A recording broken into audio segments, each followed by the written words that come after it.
Hola, en este video vamos a hablar sobre la fagocitosis y cómo se lleva a cabo. El equipo está conformado por Diego Israel Amador Nájera, Mariana Grisel Díaz Tobar, José Francisco Herrera Ibarra, Víctor Leonardo Jauregui Silva y Álvaro López Pérez.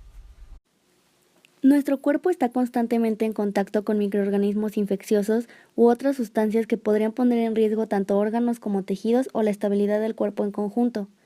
El cuerpo humano cuenta con distintos sistemas que trabajan juntos para mantener el equilibrio cotidianamente, pero específicamente cuenta con un sistema que se encarga de proteger el cuerpo de dichos microorganismos patógenos, los cuales pueden ser virus, bacterias o parásitos. Este es el sistema inmunitario. Se sabe que los leucocitos trabajan como el centro de todas las respuestas inmunitarias y asimismo participan otro tipo de células en los tejidos que emiten señales para los linfocitos o macrófagos y cada uno tiene su función específica. Cuando un agente patógeno entra y se encuentra en presencia de una célula del sistema inmune, hay 3 vías que permitirán el ingreso de esos materiales extracelulares al interior de la célula. Estos son pinocitosis, endocitosis y fagocitosis. En este video se tratará del último, la fagocitosis. La fagocitosis es definida como la ingestión celular de agentes ofensivos y se presenta cuando receptores de superficie se juntan con la superficie de la partícula extraña. Los pliegues de la membrana plasmática se juntan para formar una vesícula llamada fagosoma, la cual contiene el material fagocitado por la célula. Este va moviéndose hacia el interior y ya dentro de la célula, los gránulos del citoplasma comienzan a fusionarse con cada fagosoma. Se encargarán de destruir el agente extraño, dejando todo en forma de un cuerpo residual, y al finalizar esto, la célula eliminará los residuos mediante exocitosis. Los fagocitos deben seleccionar el material a fagocitar. Se deben cumplir las siguientes características. 1. Deben tener una superficie rugosa, ya que así aumenta la posibilidad de fagocitosis. 2. Las sustancias naturales del cuerpo cuentan con proteínas protectoras que ahuyentan a los fagocitos, por lo tanto, las partículas extrañas no tienen dichas cubiertas, lo que le da la característica de ser fagocitada. Y 3. El sistema inmunitario crea anticuerpos frente a los microorganismos infecciosos, los cuales se adhieren a sus membranas y hacen que sean las indicadas para la fagocitosis.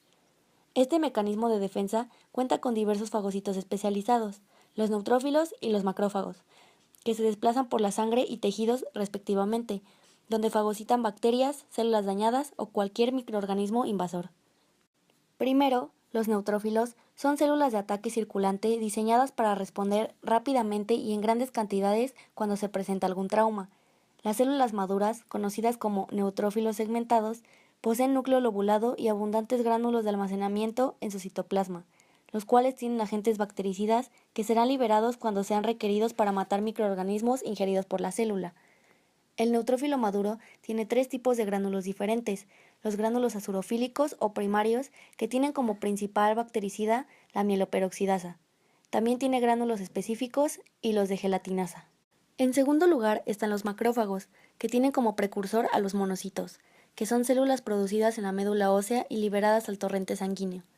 Estas son células grandes en forma de herradura y con mucho citoplasma. Una vez establecidos en un tejido determinado, cambiarán de nombre a macrófagos. Todos los tejidos tienen su propia población de fagocitos y pertenecen a la línea celular conocida como sistema monocitos macrófagos o sistema retículo endotelial, el cual es la combinación de monocitos y macrófagos tisulares o móviles. Algunas de las principales células de la línea de monocitos macrófagos son macrófagos tisulares en la piel, también llamados células de Langerhans, encargados de atacar cuando hay una infección en tejido subcutáneo. Macrófagos en ganglios linfáticos, los cuales se encuentran recubriendo una red dentro de los ganglios para destruir partículas provenientes de la linfa. Macrófagos alveolares en los pulmones. Macrófagos en el vaso y médula ósea, que ayudan a eliminar antígenos que logran entrar a la circulación. Macrófagos en sinusoides hepáticos o células de Kupffer.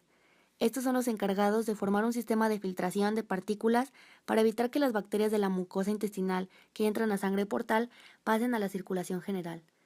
Macrófagos en hueso, también llamados osteoclastos, y macrófagos en sistema nervioso central o llamados microglía. Cuando un patógeno logra pasar las barreras superficiales, es inevitable que cause algún daño a órganos o tejidos. Algunas consecuencias inmediatas de un trauma celular son dolor, tumefacción, calor y enrojecimiento. Las respuestas inmunitarias llevan a la eliminación del microorganismo patógeno y le sigue la resolución de la lesión, la desaparición de los leucocitos de zona dañada y la regeneración de la función del tejido. Ante daños tisulares, existen 3 cambios que tienen lugar durante la respuesta inflamatoria, las cuales son 1. Incremento de aporte sanguíneo a zona dañada. 2. Aumento de la permeabilidad capilar. 3. Mayor migración de leucocitos hacia tejido. En las inflamaciones se reflejan las diferentes poblaciones de leucocitos en un sitio de infección.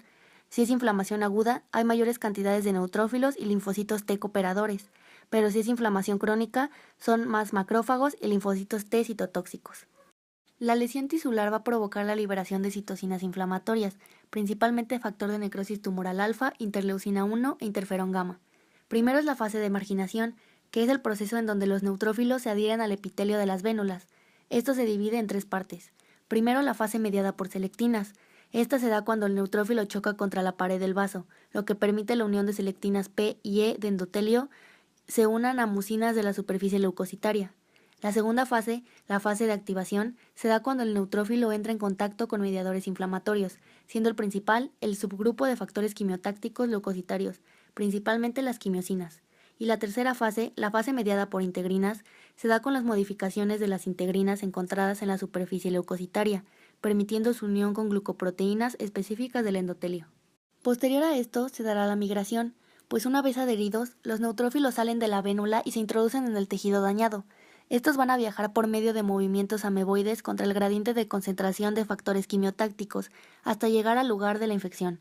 Las células migratorias lanzan pseudópodos hacia la membrana basal, moviéndose por debajo del endotelio.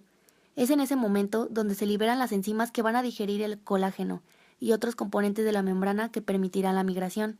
Al llegar al sitio de daño, los neutrófilos comienzan el proceso de comer toda la bacteria que encuentran en la zona. Después de esto se presenta la opsonización. Algunos tipos de células no tienen interacción con receptores que permiten la fagocitosis. La fagocitosis de esas partículas se lleva a cabo si tienen proteínas del huésped, opsoninas, siendo la más relevante dentro del cuerpo las inmunoglobulinas. Luego de ser reconocida la partícula, es rodeada por pseudópodos. En el momento que se tocan, se fusionan y se forma el fagosoma. La opsonización se crea porque el fagocito tiene receptores de superficie específicos para la opsonina, y cuando esa proteína cubre la partícula extraña, se va a favorecer la fagocitosis. Finalmente, se da la degranulación. Es el proceso en donde los gránulos de almacenamiento que se encuentran en el citoplasma del neutrófilo comienzan a fusionarse con cada fagosoma. Al igual que los leucocitos, los monocitos son atraídos al sitio de infección por el proceso de adherencia endotelial de 3 fases explicado anteriormente para los neutrófilos. Además, emplean muchas proteínas de adhesión y factores quimiotácticos. Los macrófagos están siempre tomando muestras del medio que los rodea a través de pinocitosis. Cada vez que se enfrentan a mediadores inflamatorios, se someten a un proceso conocido como activación de macrófagos, lo que causa rápidamente su elevación en índice metabólico y actividad fagocítica. Estas células tienen una gran intervención en las líneas de defensa. Estas son 4. La primera línea de defensa es proporcionada por los macrófagos tisulares, que llegan pocos minutos de comenzar la inflamación. La invasión por neutrófilos de zona inflamada es una segunda línea de defensa, llegando aproximadamente en la primera hora siguiente. Los monocitos circulantes son la tercera línea de defensa. Estos, al llegar a tejido, necesitan 8 horas más para desarrollar grandes cantidades de lisosomas. Y finalmente, la médula ósea da una mayor producción de granulocitos y monocitos, formando así la cuarta línea de defensa. En conclusión, la fagocitosis es uno de los procesos celulares más importantes que lleva a cabo el cuerpo humano, pues en presencia de algún antígeno se comienza a actuar para evitar que dañen algún tejido o se esparzan a diferentes áreas, y todo esto gracias a nuestro sistema inmunitario, nuestra barrera de defensa.